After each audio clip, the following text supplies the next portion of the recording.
conditional sentences confusing? Do you get confused when to use zero, first, second, or third conditionals? Well, then this lesson is for you. Even if you're thorough with it, this can be a revision lesson for you. Today I will teach their differences and how to use these sentences correctly, which will in turn improve your English speaking and writing skills.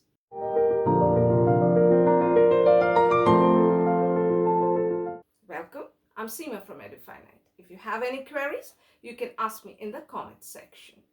Without any further delay, let's delve into the topic. Conditional sentences. Now, what are conditional sentences?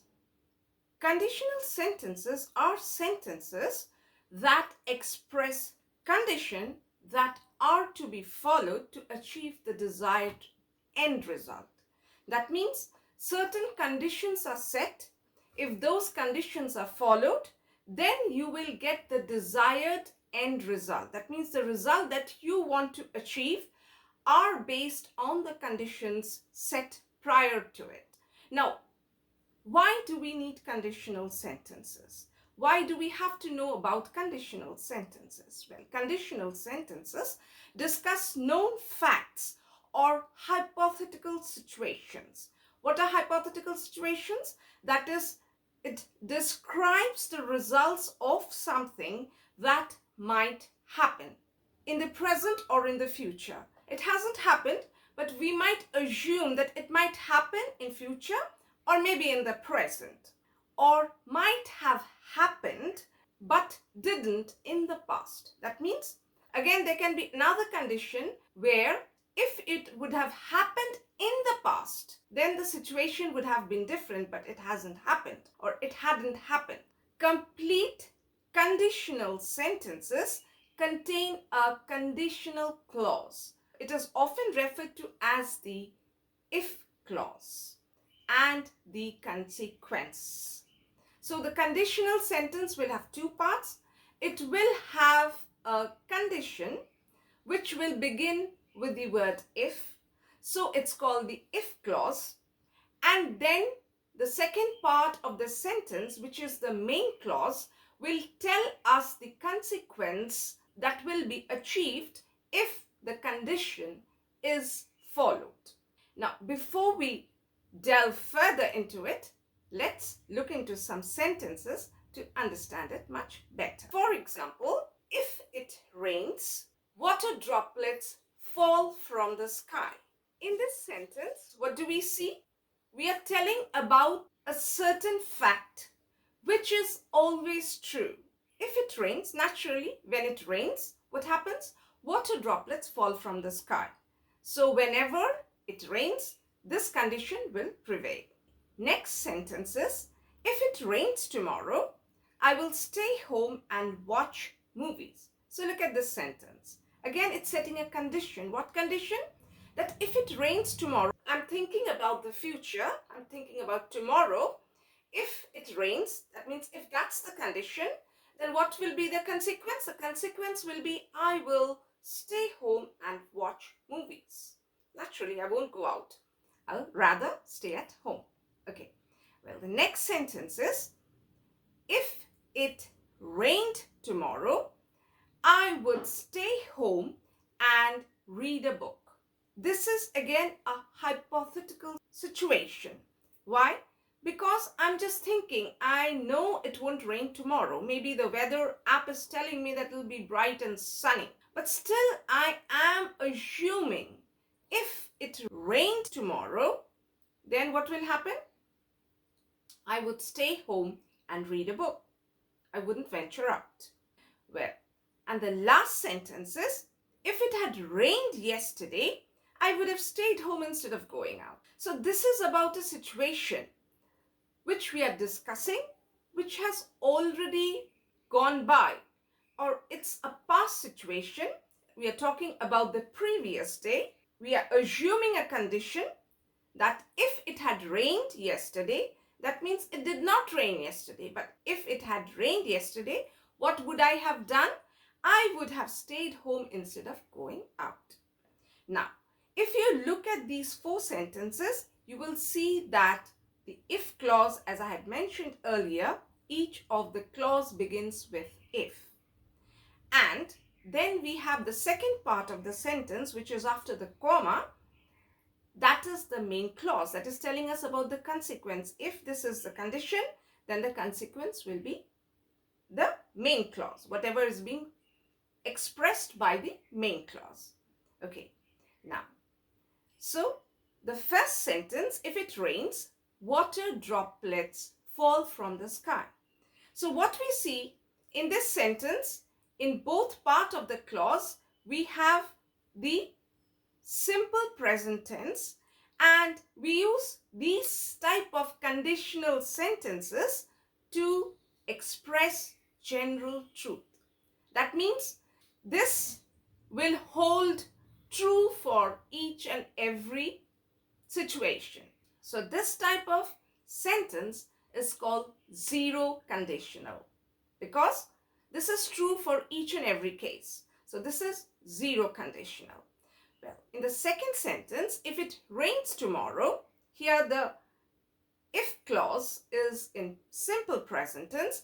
I will stay home and watch movies. So I'm talking about some future consequence, and I'm using simple future tense. So this is actually a possible condition, and its probable result is being said through this first conditional sentence. So this is called the first conditional sentence, where we talk about a situation, maybe in the present or maybe in the future, and the consequence or the probable result will be experienced in future. So this type of sentence is called first conditional. Now in the third sentence, if it rained tomorrow, I would stay home and read. Here it's a hypothetical situation. That means I'm imagining the situation and its probable result. If this situation prevails, then this will be the result. That means if it rained tomorrow, then I would not venture out. I would stay home and read a book. And the last sentence, if it had rained yesterday, I would have stayed home instead of going out. Well, this is an unreal past condition, because the past condition was not this, because we've already come past that day. I'm talking about the other previous day. So it's already gone. And the condition that I'm talking about was not prevalent yesterday. So it hadn't rained. But I am supposing if it had rained yesterday, so an unreal past condition and its probable result in the past. So then what would I have done? In the past, what would I have done? I would have stayed home instead of going out. Okay, now let's explore each of these conditionals to understand them further. We come to zero conditional. A zero conditional sentence is used to describe a general truth, habit, or a scientific fact. That means situations in which one thing always causes another. So the condition will always result in that consequence. For example, if you heat ice, it melts. So in any situation, if you heat ice, it will always melt. So that's the condition, and the consequence is always the same for this condition. Next, we can also say this sentence as ice melts when you heat it. So we can use both if and when for zero conditional. If you heat ice, it will melt. Well, now this is an incorrect sentence for zero conditional, because you have to note one thing. The correct tense in both clauses of zero conditional is simple present, not simple future, which we have in the third sentence. It will melt. So that's incorrect. You have to say if you heat ice, it melts. So heat and melt both are in simple present tense. That's the criteria of a zero conditional. Okay. The next point is if and when can be used interchangeably in zero conditionals, as the outcome is always the same. If you heat ice, it will always melt. So any condition which is always being faced with the same consequence is a zero conditional. And the tense that you're going to use for both if clause and the main clause is simple present tense. Never use simple future tense. Then the conditional changes and you get the sentence wrong. Next, we move on to first conditional. Now, a first conditional sentence is used to describe situation in which the outcome is likely to happen in future but not guaranteed. That means we are expecting that consequence to happen, but we are not very sure about it. It might happen or it might not happen. For example, if you complete your homework, we will go out for a movie. So you see, this is the condition. I have set for my son that if he completes his homework, we will go out for a movie. The next sentence is, if you work hard, you will get promoted. So you see, we assume that you're not working hard right now, but if you work hard, you will get promoted. You're most likely to get promoted because hard work always pays back. So that's why we are saying we are not exactly sure, but in most cases, this is applicable. Okay.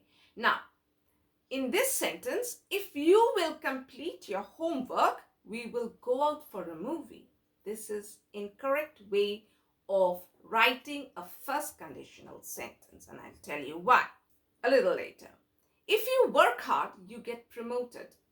This is also incorrect way of saying the first conditional sentence. So, why? Because we use simple present tense for the if clause and simple future tense for the main clause. So that's the first criteria of first conditional sentence. As you can see in my first sentence, if you complete your homework. So in this if clause, complete is in simple present tense. So we are following the criteria. And the next part, the main clause, we will go out for a movie, or we'll go out for a movie. So will go, that's simple future tense. So this is how you write the first conditional sentence. Even in the second sentence, you see, if you work hard. So work over here is the verb, which is in simple present tense, and you will get promoted is the main clause, where will get is the verb in simple future tense. So this sentence is also following the rules of first conditional. So both these sentences are correct. But in the third one, if you will complete your homework. So what are we doing? We are trying to make the if clause simple future. We're trying to use simple future tense in if clause. That won't work. That's wrong. So we will go out for a movie. So that's incorrect. And in the fourth sentence, if you work hard, you will get promoted. What is missing over here? In the main clause, simple future tense is missing. We've just put it in simple present tense. So that's not the criteria. Why? Because if we use simple present tense in the main clause as well as simple present tense in the if clause, then that becomes a zero conditional sentence, as I told you earlier, in case of zero conditionals. Now, you can use zero conditionals only if the result is guaranteed. So, if you work hard, you get promoted. That means we are guaranteeing that the person will get promoted. But there are other factors to consider. So, in spite of working hard, some people don't get promoted. So, there is no guarantee that the result will be the same. So, you cannot use zero conditional for such cases. These are cases of first conditional in which you will have to use the simple future tense for your main clause and simple present tense for your if clause. So use zero conditionals if the result is guaranteed, but if the result is likely to happen, use the first conditional. So I hope it's clear. Now let's move on to the second conditional. A second conditional sentence is used to describe an unreal or hypothetical situation in the present or future that are probably not going to be true. So we discuss about hypothetical situations which may happen in future, and as there is a probability of it not happening, so we might not see the results. But if it happens, the result, whatever consequences we are trying to say, that will follow. Okay, now let's look into the sentences. For example, if I won the lottery, I would travel around the world. So this is a hypothetical situation. Maybe I've bought a ticket, but I haven't won the lottery. I'm expecting the results and I'm hoping if I win the lottery, that means if I am lucky enough to win the lottery. So if I won the lottery, I'm thinking about a hypothetical situation. So I have to think, if I won the lottery, then what will be the consequence? In that case, I would travel around the world. So I would make plans of traveling around the world. Okay, the next sentence. If she had a choice, she might not have a choice. If she had a choice, she would never marry. Okay, next. This sentence, if I win the lottery, I would travel around the world. Now, this is incorrect way of representing second conditional. Why? Because you check the verbs and then you understand why. Because in second conditionals, you have to have the past tense for your if clause. And in the third sentence, if I win the lottery, that's in simple present tense. So that's incorrect way.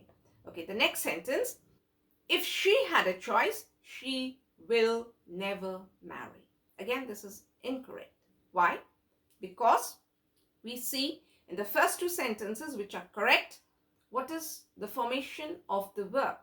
We have would and then the base form of the verb in both the cases, in both the sentences. But here, what do we have? She will never marry. So here we have something with will. So we cannot use will for second conditional. It's only would. We cannot use simple future tense for it.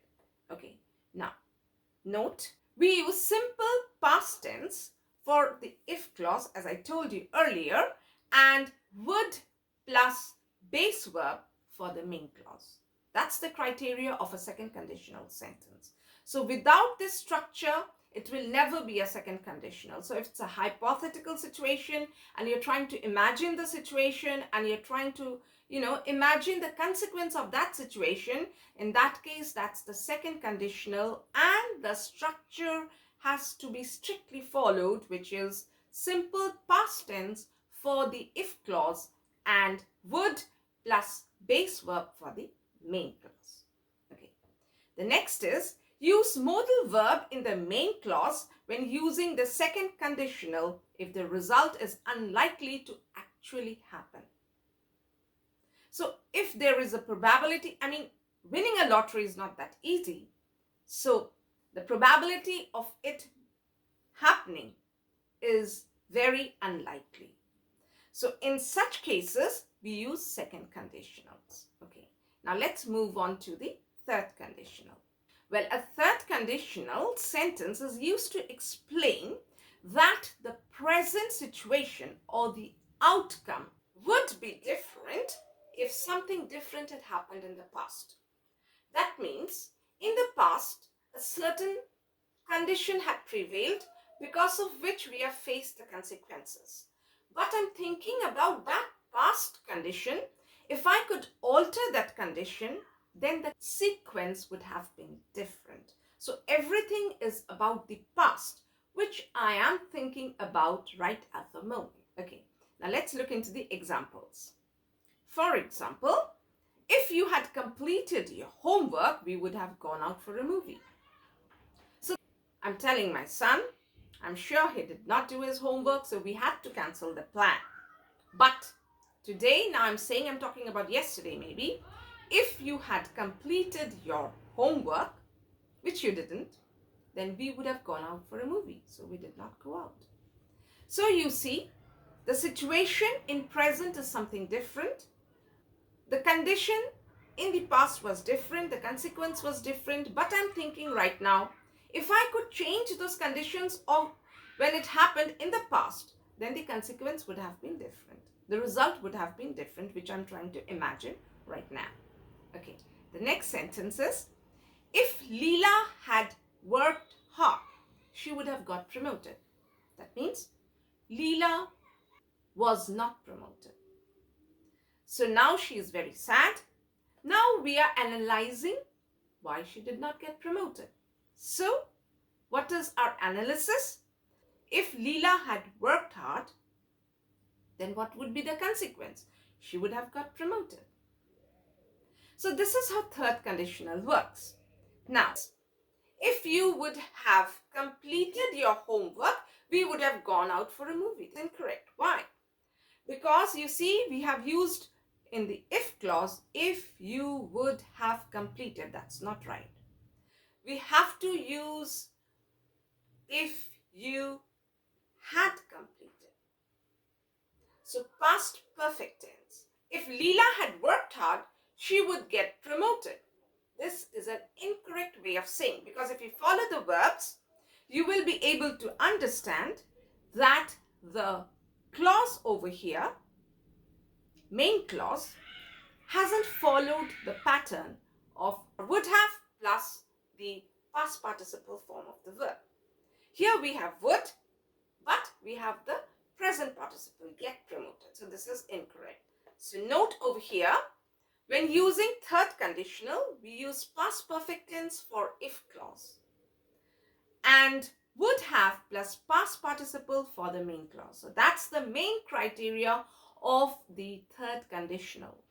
So sentences in which we think about something which had already happened in the past and we are trying to, analyze and trying to set a different condition for that past act. Then the consequence, we analyze that it would have been something different.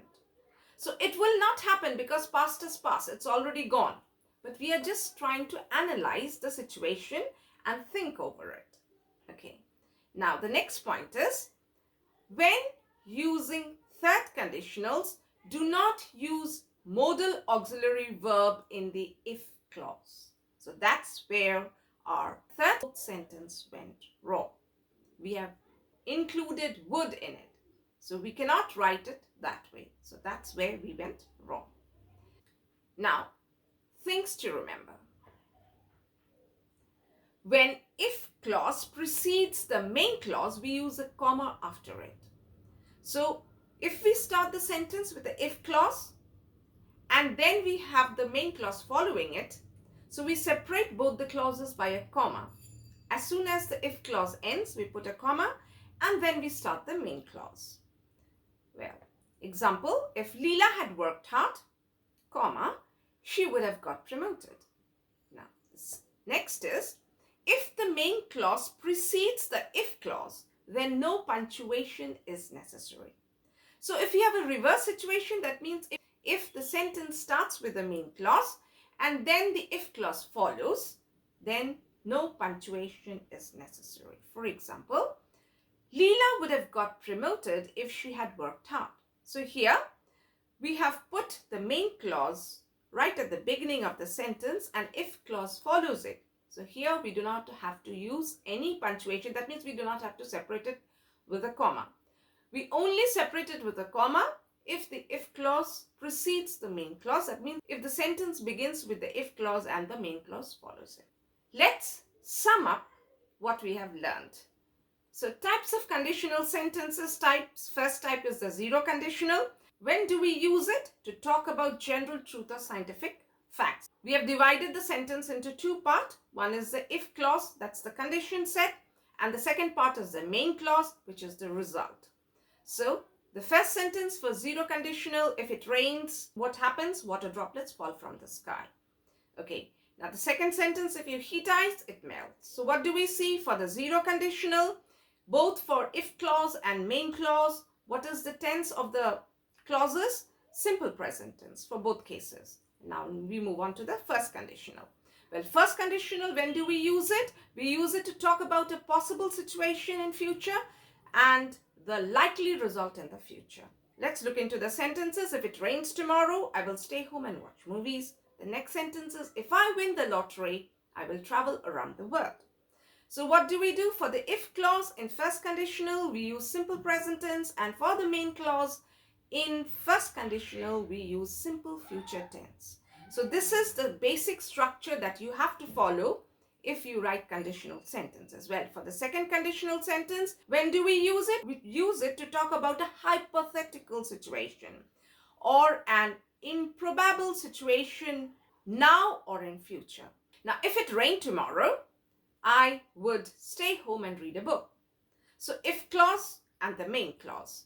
Now next sentence, if I won the lottery, I would travel around the world. So what do we see? In second conditional sentences, the if clause always uses simple past tense and the main clause uses would plus the base form of the verb, main verb that is. Now the third conditional, when do we use it? To talk about an imaginary past situation and the result that could have happened but did not. Now, let's look into the sentences. If it had rained yesterday, I would have stayed home instead of going out. If I had won the lottery, I would have traveled around the world. So what do we see? In third conditional sentences, the if clause, in the if clause, we have used past perfect tense. And in the main clause, we have used would have plus the past participle form of the verb. So this is how conditional sentences are structured and used. That's all for today. Hope the lesson was useful. Let me know your thoughts about it in the comments section. I'll be back soon with a new video. Till then, take care, stay safe, and be happy.